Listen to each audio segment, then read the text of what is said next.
Filmer le parcours d'une mère, d'une famille et de son enfant transgenre, c'est le choix qu'a fait Sébastien Lifshitz avec le documentaire Petite fille, sorti en 2020. Sacha s'identifie comme une fille, mais est assignée garçon à la naissance. Sa mère tente de faire reconnaître l'identité de genre de son enfant à l'école. Je trouve cette famille formidable.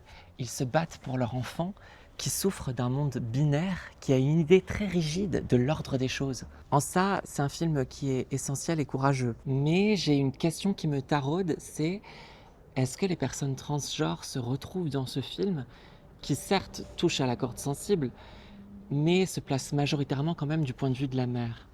Bon, après, d'un point de vue personnel, c'est venu toucher chez moi à mon enfance. Petit, je trouve que j'ai manqué d'espace pour expérimenter autour de mon genre et de représentation aussi pour m'aider à me trouver, à me retrouver. C'est pour ça que dans Petite fille, j'aurais voulu peut-être avoir plus le point de vue de l'enfant. Qu'est-ce qui se serait passé si on lui avait donné à elle le micro et la caméra?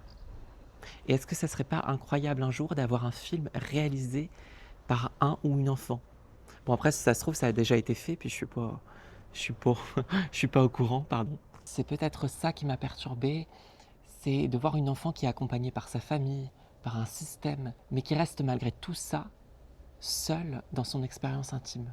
Parce qu'il y a pas d'autres personnes transgenres pour lui faire écho, il y a pas la possibilité pour elle de se reconnaître en quelqu'un d'autre, a priori, hein, parce qu'il y a peut-être des personnes trans qu'on voit pas dans le film, où on se rend pas compte que ce sont des personnes trans.